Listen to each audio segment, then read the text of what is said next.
뜨거운 스포트라이트가 꺼진 자리를 차갑고 무거운 침묵이 채운 지 어느덧 4년.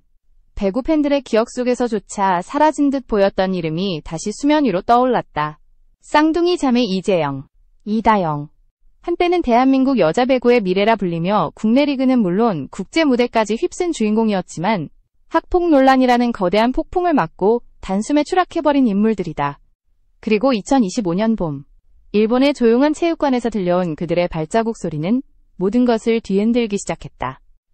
팬들은 믿기 힘들다는 듯 눈을 비볐고 언론은 기다렸다는 듯이 쌍둥이 복귀라는 헤드라인을 쏟아냈다. 누군가는 환영했고 누군가는 분노했다. 4년이라는 시간이 무색할 만큼 뜨거운 논쟁은 삽시간에 사회 전반으로 번져나갔다. 그러나 그 혼란의 중심에서 더 큰 파장을 일으킨 것은 다름 아닌 김연경의 단 한마디였다. 나는 반대하지 않는다. 불과 15글자. 찬성도 아니었고 지지도 아니었다. 그러나 그 말은 배구계의 공기를 흔드는 폭풍 같은 울림이 되었다. 국민적 상징이자 살아있는 전설. 김연경이 던진 이 짧은 문장은 단숨에 수많은 이들의 시선을 코트 위로 끌어올렸다. 그녀의 발언은 지지를 약속한 것도 명확한 찬성을 밝힌 것도 아니었지만 그 무엇보다 묵직한 울림을 남겼다. 사람들은 그날 이후로 서로 다른 해석을 내놓았다. 냉정한 현실인식일까? 아니면 계산된 전략일까? 어떤 이는 배구의 생존을 위해 내린 판단이라고 했고 또 어떤 이는 용서라는 화두를 던진 것이라고 분석했다. 중요한 것은 김연경의 그 한 줄이 그동안 단단히 닫혀있던 복귀의 문을 처음으로 흔들었다는 사실이다. 언론은 즉각 반응했다. 김연경, 쌍둥이 복귀 반대 안 한다 라는 자극적인 문구가 포털 메인을 장식했고 댓글창은 순식간에 찬성과 반대 진영으로 갈라졌다. 마치 한 경기를 두고 양팀 팬들이 맞붙듯이 온라인 공간은 뜨거운 응원과 날선 비난으로 들끓었다. 그러나 한편에서는 이런 목소리도 나왔다. 우리가 지금 직면한 문제는 단순히 두 선수의 복귀 여부가 아니다. 사회가 실수를 저지른 사람에게 언제, 어떻게 두 번째 기회를 줄 것인가의 문제다. 김연경의 발언은 단순한 배구 이야기를 넘어 한국 사회 전체가 직면한 화두를 드러낸 것이었다. 그렇다면 쌍둥이 자매는 왜 그렇게 거센 비난을 받아야 했고 또 어떻게 이 지점까지 오게 되었을까? 4년 전 그날로 시간을 되돌려보자. 모든 논란의 불씨가 어떻게 타올라갔는지, 그리고 그들의 커리어를 단숨에 무너뜨린 사건은 무엇이었는지, 바로 거기서부터 이 이야기는 시작된다. 시간을 돌려 그날의 첫 게시물로 돌아가 보자. 익명의 글 한 편이 온라인 커뮤니티 상단을 점령했을 때 사람들은 스크롤을 내리면서 이미 결론을 내려놓고 있었다. 글 속에는 교실의 한 구석, 체육관의 라커룸, 등굣길의 공기 같은 구체적 묘사가 쏟아졌고 캡처라는 이름의 스틸컷이 신뢰의 가면을 썼다. 누구도 그날 그 시간 그 자리에 있었는지 확인하지 않았지만 이야기의 감정선은 이미 대중의 심장에 닿아버렸다. 로딩 속도는 검증 속도보다 빨랐고 공부는 증거보다 앞섰다. 흥국생명은 눈 깜짝할 사이에 성명을 냈다. 사실관계 조사, 이해관계자 청문, 대면 확인 같은 절차는 뒤로 밀렸다. 성명서의 문장은 차갑게 건조했고 그 건조함은 곧 징계로 번졌다. 구단 차원의 무기한 활동 중단, 배구협회의 대표팀 제외 권고, 그리고 각종 대외조직위원회의 자격정지 검토가 일사천리로 이어졌다. 이 과정에서 핵심은 빠졌다.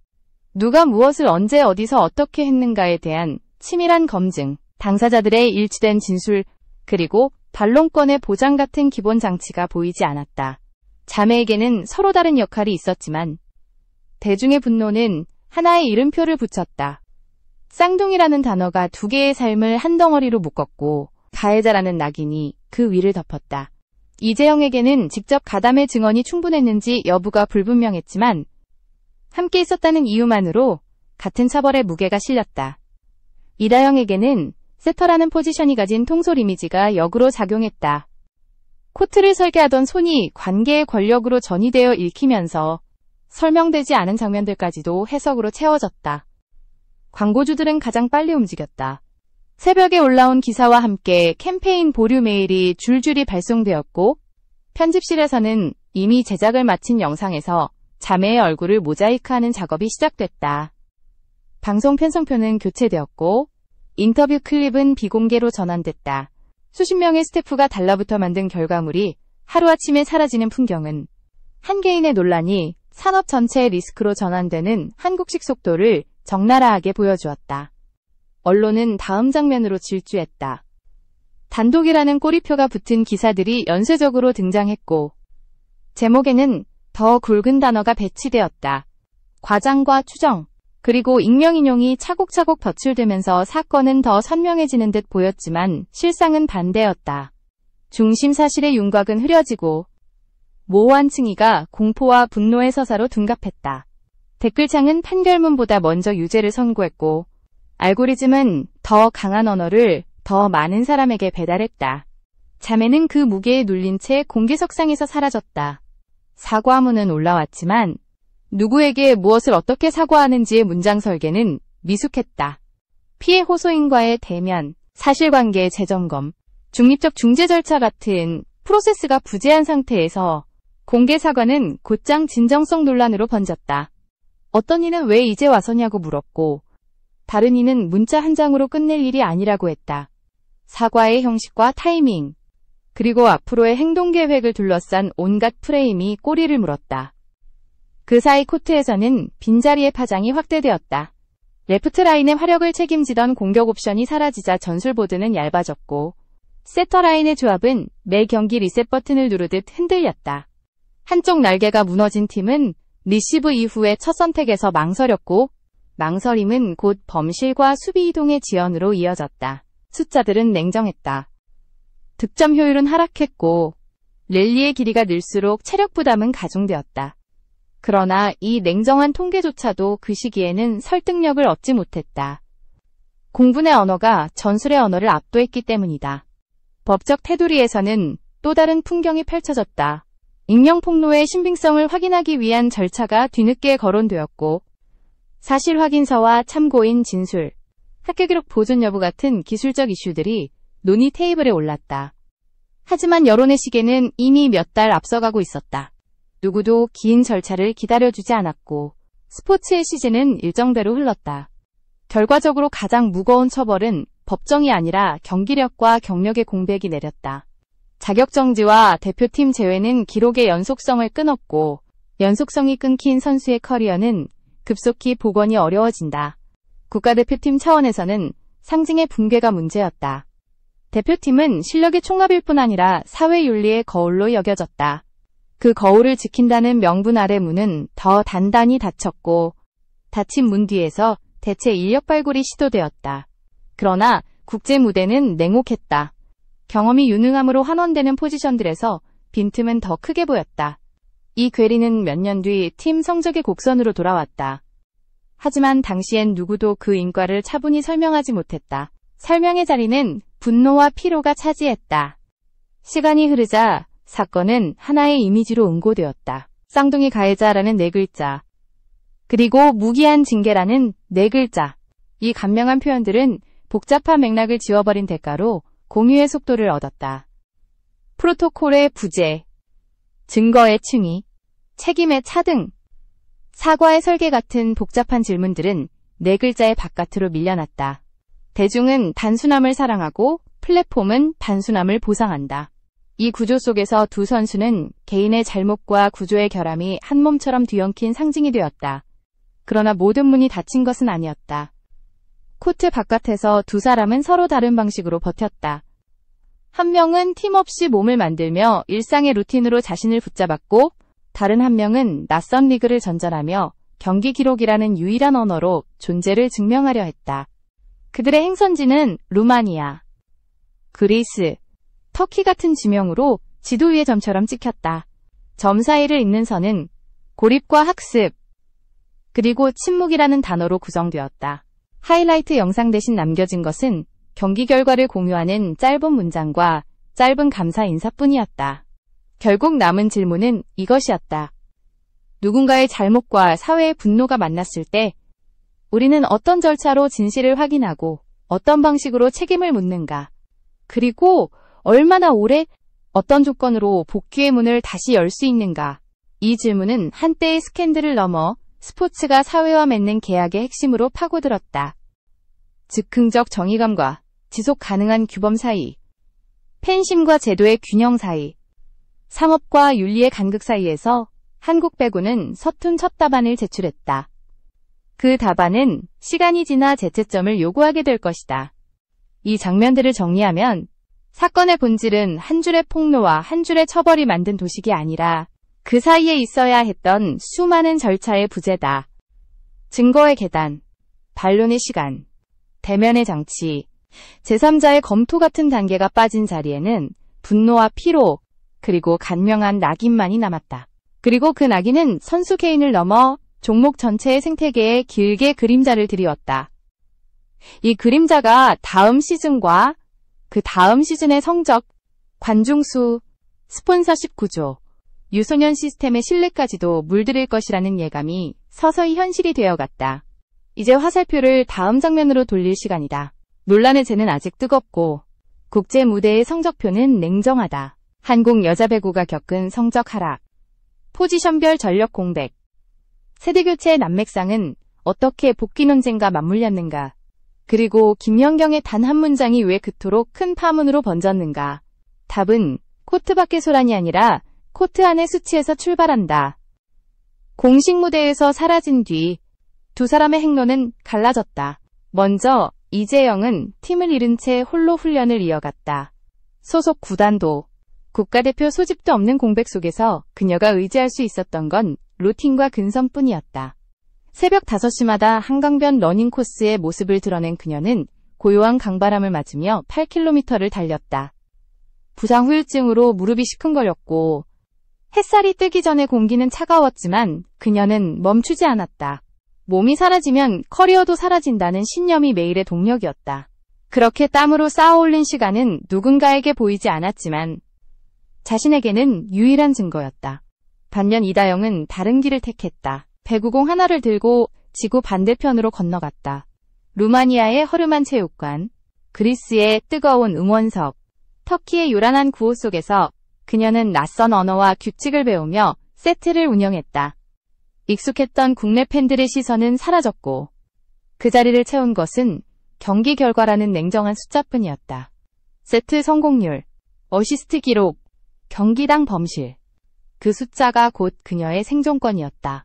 경기 후 SNS에 남긴 것도 화려한 하이라이트가 아닌 짧은 감사 인사였다. 루마니아, 그리스어, 터키어로 적힌 고맙습니다 라는 단 한 줄. 말보다 행동으로 존재를 증명하려는 몸부림이었다.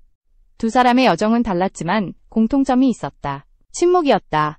언론 인터뷰는 거의 없었고 변명조차 하지 않았다. 억울하다는 목소리를 높이기보다 오히려 조용히 땀으로, 기록으로, 행동으로 시간을 보냈다. 팬덤의 분노는 시간이 지나며 희미해지는 듯 보였지만 완전히 사라지지는 않았다. 다만 흥미로운 변화가 있었다. 한국 여자 배구 대표팀이 국제대회에서 참담한 성적표를 받아든 순간 여론의 화살은 다른 방향으로 꺾였다. 2024년 한국 대표팀은 국제대회에서 0승을 기록했고 세트 득실은 마이너스 36에 달했다. 세계 랭킹은 37위까지 추락했다. 한때 4강 신화를 만들었던 팀이 불과 몇 년 만에 바닥까지 떨어진 것이다. 팬들은 경기 내용을 보며 분노했다. 실력이 필요하면 어떻게 할 건데?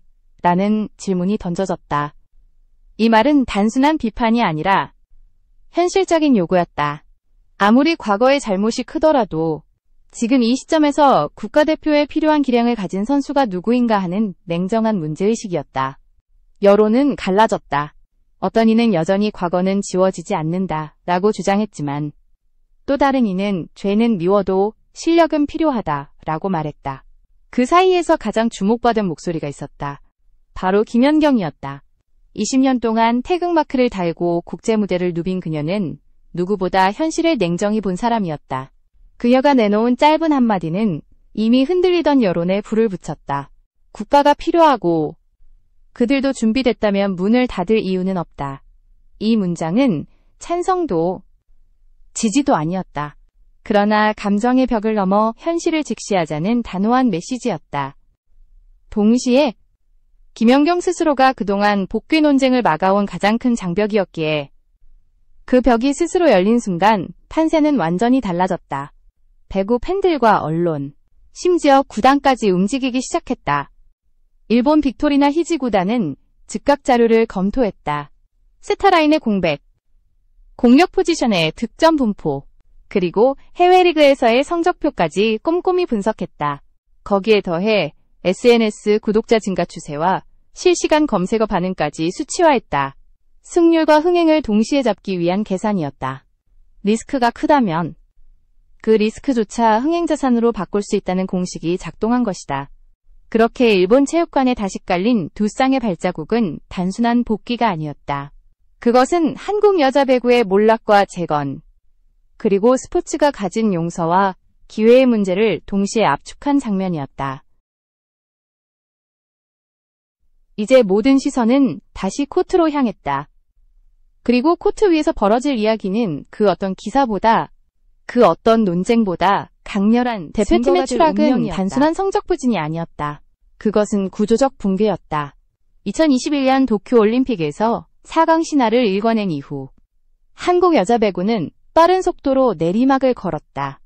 리더십의 공백, 세대 교체의 지연, 그리고 무엇보다 결정적인 공격 옵션의 부재가 한꺼번에 드러났다. 국제대회 전적은 점점 초라해졌고 아시아권 라이벌에게조차 밀리는 장면이 속출했다. 팬들은 더 이상 응원으로만 버틸 수 없었다. 실력의 현실이 분노로 전환되었고 그 분노는 대표팀 전체를 향했다. 2024년 국제대회 성적표는 충격 그 자체였다. 0승 10패, 세트 득실 36, 세계 랭킹 37위라는 숫자는 한때 강호로 불렸던 팀이 이제는 변방으로 밀려났음을 의미했다. 이는 단순한 통계가 아니었다. 리시브 라인의 붕괴, 세터와 공격수 간의 호흡 부재, 결정적인 순간에 점수를 마무리할 선수가 없다는 현실을 여실히 보여주는 지표였다. 그 공백은 누구나 알고 있었지만 아무도 해결하지 못했다. 바로 그 지점에서 팬덤의 시선은 다시 쌍둥이 자매를 향하기 시작했다. 실력이 필요하다면 어떻게 할 건데? 이 질문은 여론의 균열을 상징하는 말이었다. 분노는 여전히 존재했지만 동시에 냉정한 현실인식도 고개를 들었다. 국가대표팀이 생존하기 위해 필요한 건 감정적 단죄가 아니라 코트 위에서 점수를 낼 수 있는 선수였다. 실력이라는 절대적인 가치가 다시 논쟁의 중심에 놓였다. 이때 입을 연 사람이 김연경이었다. 20년 넘게 태극마크를 달고 땀을 흘린 그녀는 누구보다 한국 배구의 현실을 잘 알고 있었다. 그녀는 간단하지만 무게 있는 말을 남겼다. 국가가 필요하고 그들도 준비됐다면 문을 닫을 이유는 없다. 이 한 문장은 차갑게 현실을 직시한 선언이었다. 감정의 물줄기를 끊고 실력과 생존이라는 키워드를 다시 꺼내놓았다. 팬들 사이에서는 즉각 격렬한 반응이 일었다. 어떤 이는 역시 김연경다운 냉정함이라고 했고 또 어떤 이는 배구의 신뢰를 무너뜨리는 무책임한 발언이라며 비난했다. 그러나 부인할 수 없는 사실은 그녀의 한마디가 그동안 굳게 닫혀있던 복귀 논쟁의 문을 열었다는 것이다. 구단들도 움직였다. 일본 빅토리나 히지 구단은 세터 공백으로 인해 연패를 거듭하고 있었고 공격수 라인 또한 안정감을 잃고 있었다. 그들은 단순한 성적뿐 아니라 흥행 효과까지 고려했다. 보고서에는 세터 패스 정확도 그래프, 레프트 포지션 득점, 분포, 그리고 SNS 검색량 추이가 함께 실렸다. 논란조차 흥행자산이 될 수 있다는 냉정한 결론이 내려졌다. 리스크는 리스크로 덮고 대신 성적과 티켓 파워, 글로벌 주목도를 동시에 얻겠다는 전략이었다. 물론 리스크 관리도 철저했다. 계약서에는 학교 폭력 예방 교육 의무, 개인 SNS 활동 제한, 국제연맹 윤리국의 확인서 첨부 등이 명시됐다. 최근 3년간 해외 리그에서 사고가 없었다는 증명까지 확보했다. 동시에 선수 본인들이 모은 기부금 영수증을 공개하며 진정한 사과는 긴 시간 동안의 행동으로 보여주는 것이라는 성명도 곁들였다. 이 모든 과정은 복귀를 단순한 흥행 카드가 아닌 사회적 합의의 산물로 포장하기 위한 장치였다. 하지만 팬덤의 간극은 여전히 컸다. 이제 실력으로 말하게 하자 라는 목소리와 아무리 잘해도 과거는 지워지지 않는다 라는 반대가 댓글창에서 맞부딪혔다. 한쪽은 국가대표의 생존을 위해 두 번째 기회를 줘야 한다고 외쳤고, 다른 한쪽은 원칙의 붕괴를 우려했다.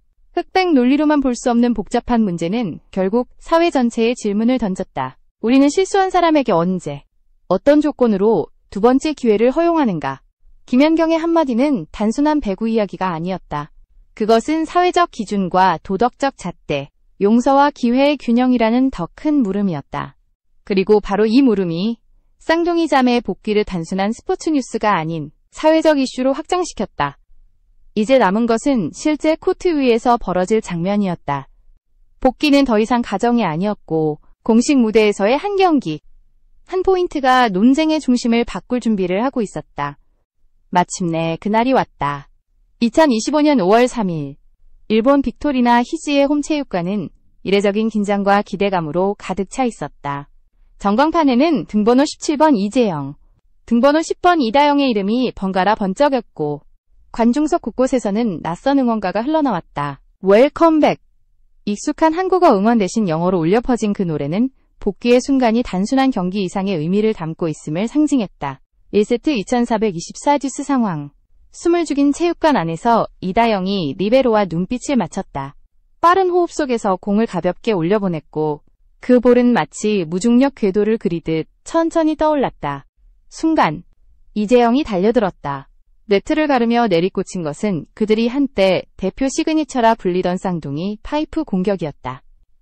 공이 바닥에 꽂히자마자 체육관은 두 갈래로 갈라졌다. 절반은 환호했고 절반은 야유했다. 그러나 그 모든 소리를 뒤덮은 것은 마치 오랫동안 억눌린 심장이 내지르는 신음 같은 거대한 함성이었다. 경기가 끝난 뒤 기자들은 일제히 몰려들었다. 카메라 플래시가 쏟아졌고 마이크에는 같은 질문들이 매달렸다. 사과할 계획이 있습니까? 복귀의 의미는 무엇입니까? 용서를 받을 자격이 있다고 생각합니까? 이재영은 한 발짝 물러서더니 고개를 숙였다. 그리고 일본어로 짧게 말했다. 스미마센, 코레카라가 다이지 데스, 죄송합니다. 앞으로가 중요합니다. 그 문장은 길지 않았지만 묵직했다. 이어 이다영이 마이크를 잡았다. 우리는 말보다 행동이 빠른 사람이 되고 싶습니다. 한국어로 남긴 이 한 문장은 긴 공백을 가르는 하얀 선처럼 코트 위에 그려졌다. 수많은 단어들이 오갔지만 결국 남은 것은 단 두 문장이었다. 짧지만 강렬한 고백, 그리고 앞으로를 향한 다짐. 이 장면은 곧장 언론의 헤드라인으로 퍼져나갔다.